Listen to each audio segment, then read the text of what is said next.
टाळ्यांचा आवाज जोरदार झाला पाहिजे.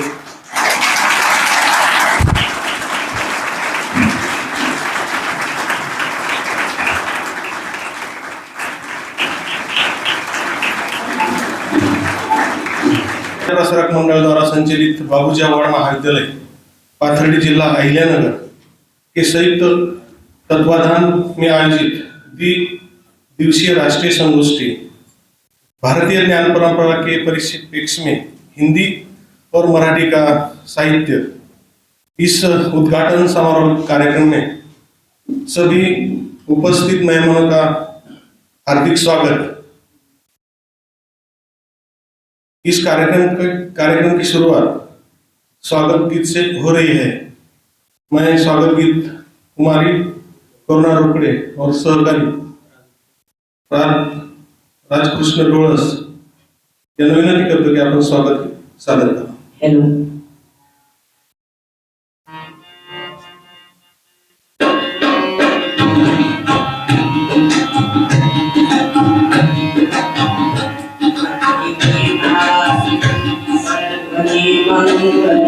स्वागतम स्वागतम स्वागतम स्वागतम।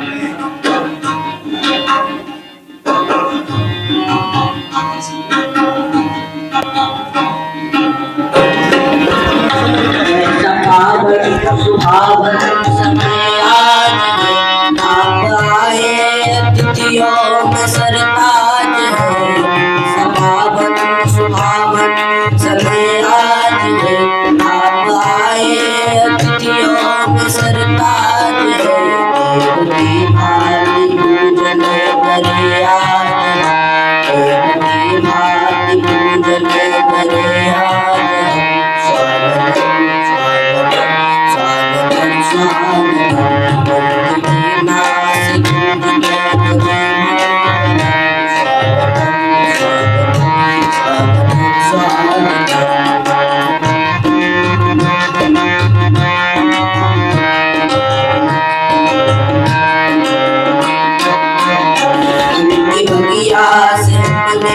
कलिका के फूलों से हमने माला बुनी, कलिया से हमने कलिया चुनी।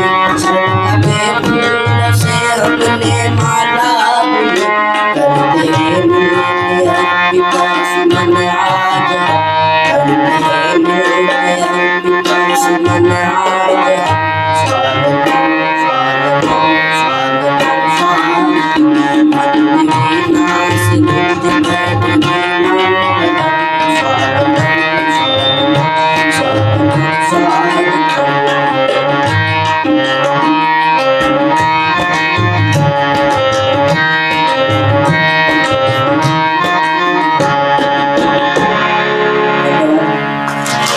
मान्यवरांच्या ठिकाणी मी पुन्हा एकदा हार्दिक स्वागत करतो आणि चौधरी सरांना विनंती करतो की त्यांनी प्रास्ताविक करावे।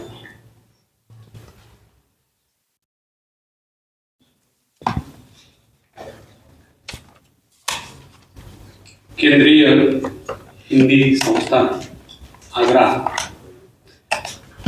तथा पार्थ विद्या प्रसारक मंडल द्वारा संचालित बाबूजी आव्हाड महाविद्यालय पाथर्डी जिला अहिल्यानगर के संयुक्त तत्वाधान में आयोजित द्विदिवसीय राष्ट्रीय संगोष्ठी, जिसका विषय है भारतीय ज्ञान परंपरा के परिप्रेक्ष्य में हिंदी और मराठी का साहित्य। इस संगोष्ठी के उद्घाटन समारोह में उपस्थित इस संगोष्ठी के उद्घाटक प्रोफेसर डॉक्टर सुनील कुलकर्णी, जो हमारे बीच आगरा से पधारे हैं और केंद्रीय हिंदी संस्थान आगरा के निदेशक हैं। इस समारोह के लिए उपस्थित इस समारोह के अध्यक्ष और हमारी संस्था के अध्यक्ष माननीय अभयराव जी आव्हाड साहब, जिनका अभी अभी नगर पालिका के नगराध्यक्ष के रूप में चुनाव हुआ है और भारी मतों से वो जीत कर आए हैं। इस समारोह के लिए बीज भाषक के रूप में उपस्थित हमारे गुरुवर्य डॉक्टर श्रीराम परिहार जी, जो काफ़ी समस्याओं का सामना करते हुए सुबह 3:45 बजे पाथर्डी में पहुंचे हैं। कल दोपहर को निकले थे खंडवा मध्य प्रदेश से, और कोहरे की वजह से रेलगाड़ियां बहुत धीरे चल रही थी, फिर भी सर 3:45 बजे रात यहाँ पर पहुंचे हैं। मैं उनका भी स्वागत करता हूँ। उसी प्रकार इस समारोह के लिए प्रमुख अतिथि के रूप में उपस्थित माननीय डॉक्टर दामोदर खड़से जी, जो हिंदी साहित्य अकादमी के अध्यक्ष भी रह चुके हैं और हमारे महाविद्यालय में एक बार 2014 में उन्होंने एक बार भेंट दी थी, दूसरी बार भी वो यहाँ पर पधारे हैं। मंच पर उपस्थित हमारे मित्र डॉक्टर अपर्णा पाटिल जी, जो डॉक्टर बाबा साहेब आम्बेडकर मराठवाड़ा विश्वविद्यालय की व्यवस्थापन प्रबंधन समिति की सदस्य है और हिंदी अध्ययन मंडल की अध्यक्षा भी है। हमारे दूसरे मित्र मंच पर उपस्थित डॉक्टर सुनील दहाड़े, उप प्राचार्य विनायकराव पाटिल महाविद्यालय वैजापुर और सदस्य हिंदी अध्ययन मंडल, वे भी यहाँ पर उपस्थित है। मंच पर उपस्थित हमारे महाविद्यालय के पूर्व प्राचार्य डॉक्टर जी.पी. ढाकणे सर, मंच पर उपस्थित खास हैदराबाद से यहाँ पर उपस्थित डॉक्टर पत्ताराम नायक जी, मंच पर उपस्थित डॉक्टर पत्ताराम नायक के सहयोगी माननीय डॉक्टर संतोष जी, मेरे सम्मुख उपस्थित पत्रकार माननीय राजेंद्र देवड़ी जी, मेरे इस महाविद्यालय के सहयोगी अध्यापक बहन और भाइयों तथा सभी विद्यार्थी मित्रों का मैं प्रथमतः यहाँ पर इस मंच से आप सभी का मैं हार्दिक स्वागत करता हूँ। विद्यार्थी मित्रों, बहुत दिनों के बाद, मैंने जैसे कल भी आपको कहा था कि बहुत दिनों के बाद हमारे महाविद्यालय में किसी संगोष्ठी का आयोजन हो रहा है। पहले लगातार 5-6 साल तक लगातार वो संगोष्ठियां होती रही, माहौल बनता रहा, लेकिन कोरोना का बीच में ऐसा एक पीरियड आया कि जिसमें थोड़ा सा ये सारा शैक्षिक व्यवस्था का जो वातावरण है वो डिस्टर्ब हुआ। लेकिन फिर हमने पिछले 1 साल से संगोष्ठी के विषय में प्रक्रिया चलाते हुए अलग अलग संस्थानों से, अलग अलग व्यवस्थापनों से इसकी अनुमति लेकर हमने संगोष्ठियों का प्रचलन बढ़ाया है और अब तक हमने अलग अलग विषयों की जो संगोष्ठियां रखी है उसकी शुरुआत हिंदी से होती है। विद्यार्थी मित्रों, इस संगोष्ठी के पहले यहाँ पर जो उपस्थित विद्वान हैं उन सभी विद्वानों को इस संस्था के संदर्भ में और इस पाथर्डी के संदर्भ में थोड़ी सी संक्षिप्त जानकारी देना चाहता हूँ। सर, ये पाथर्डी शहर जो है ना, ये वैसे महाभारत काल के संदर्भ में यहाँ पर ये पाथर्डी नाम ही पार्थरडी जैसे 2 नामों से बना है। कहा जाता है कि महाभारत के युद्ध में या महाभारत के युद्ध के बाद अर्जुन यहाँ पर रोया था और उस पार्थ के रोने की वजह से इस गांव का जो नाम है वो पाथर्डी ऐसे हुआ, ऐसा कहा जाता है। इस प्रकार महाभारत की इस घटना का ये गांव या शहर, ये परिवेश केंद्र रहा है, उसी प्रकार मध्ययुगीन इतिहास की अनेक घटनाओं का साक्षी भी रहा है। नाथ संप्रदाय के महान सिद्ध, जिसको हम कहेंगे मचिंद्रनाथ हो, कानिकनाथ हो, या वारकरी संप्रदाय के शुरुआत जिनसे आरंभ होती है जैसे गहरीनाथ हो, उनकी संजीवन समाधियां इसी तहसील में स्थित है। वारकरी संप्रदाय के संत भगवान बाबा, संत वामन बाबू महाराज, संत तनपुरे बाबा, जैन संप्रदाय के आनंद ऋषि जी महाराज साहब, ये उनके पदस्पर्शों से और उनकी कई लोगों की तो जन्मभूमि भी ये परिवेश और ये शहर रहा है। तो ऐसे एक आध्यात्मिक परंपरा का परिवहन करने वाला एक केंद्र या ये शहर जिसमें एक कमी थी, और वो कमी थी उच्च शिक्षा की व्यवस्था की।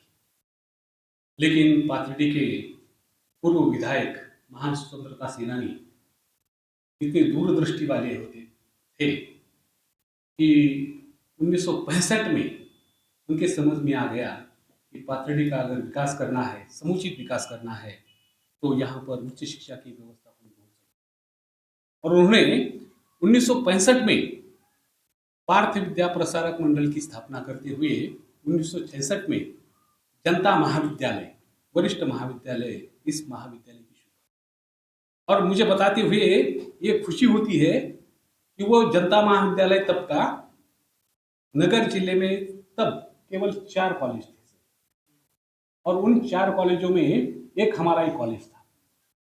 तो इस अवर्षण प्रवण या ये क्षेत्र जो है वो गन्ना कटाई मजदूरों के लिए प्रसिद्ध है। यहाँ के अधिकांश लोग जो है वो गन्ना कटाई के लिए 6 महीने बाहर जाते हैं। यहाँ बारिश ज्यादा नहीं होती, हमेशा अवर्षण रहता है, हमेशा अकाल रहता है। तो ऐसे गरीब किसानों के, मजदूरों के बच्चों की उच्च शिक्षा की सुविधा हो, इसलिए उस समय 1965 में ये सारा, आज जो सारा क्षेत्र देख रहे हैं, ये तब ये सब बंजर था। लोग सोचे थे कि इतनी दूरी पर ये कॉलेज बना रहे हैं, लेकिन उस समय उन्होंने उस दूरदृष्टि के साथ ये सारा परिक्षेत्र खरीद लिया और यहाँ पर इस कॉलेज की नींव रखी।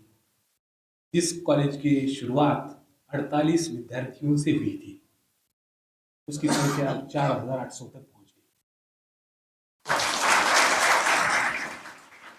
जिस संस्था की शुरुआत सिर्फ उच्च महाविद्यालय से हुई थी, आज उस संस्था में आज केजी से लेकर पीजी तक शिक्षा की सारी सुविधा उपलब्ध है।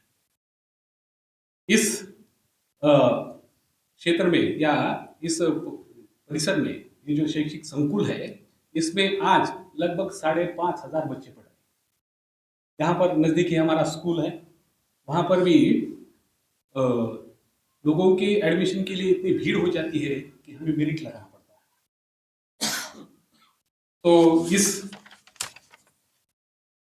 पाथर्डी के इस परिवेश में ये जनता महाविद्यालय शुरू हुआ और 2001 में इस महाविद्यालय का नामकरण बाबूजी अवार्ड कर दिया, और आज ये महाविद्यालय बाबूजी अवार्ड महाविद्यालय के नाम से जाना जाता है। आज ये महाविद्यालय यहाँ के 3 साइकिल पूरा कर चुका है और चौथे साइकिल के लिए अगले साल फिर उसका सामना कर रहा है। अब तक A ग्रेड तक हमने इस महाविद्यालय को नैक की प्राप्त की है। इस महाविद्यालय के संदर्भ में और एक विशेषता मैं आपको बताना चाहता था कि इस संस्था का और ये महाविद्यालय का ये हीरक महोत्सवी वर्ष है।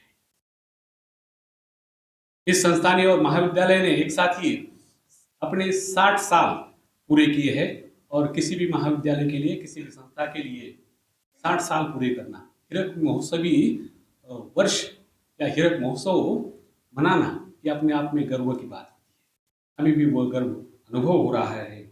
आज इस महाविद्यालय में पढ़कर जाने वाले जो बच्चे हैं, वो अधिकांश किसानों के बच्चे हैं, अधिकांश मजदूरों के बच्चे हैं।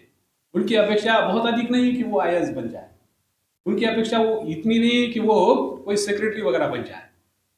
उनके तो ध्येय उनका या उनका लक्ष्य बहुत सीमित है। वो यहाँ पर आते हैं, कॉलेज में एडमिशन लेते हैं और बाहर जो ये मैदान फैला हुआ है ना, उसमें अपनी कसरत करते हुए, प्रैक्टिस करते हुए सीधी नौकरी प्राप्त कर लेते हैं।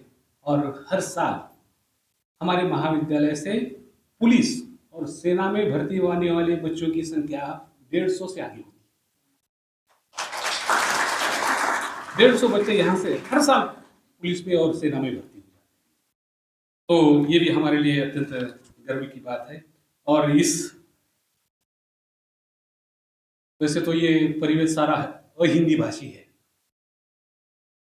हिंदी का इतना संपर्क यहाँ पर इस परिवेश में, इस गांव में नहीं है। एक जमाना तो ये था सर, हिंदी के संदर्भ में यहाँ के लोगों की ये धारणा बनी हुई थी कि हिंदी एक विशिष्ट समुदाय की भाषा है। हिंदी बोलने वाला एक विशिष्ट समुदाय का आदमी समझकर उसको छोड़ दिया जाता था, बाकी लोग उसको बोलने की कोशिश भी नहीं करते। और तब इस महाविद्यालय में हिंदी का आरंभ हुआ, हिंदी पढ़ाने की शुरुआत हुई।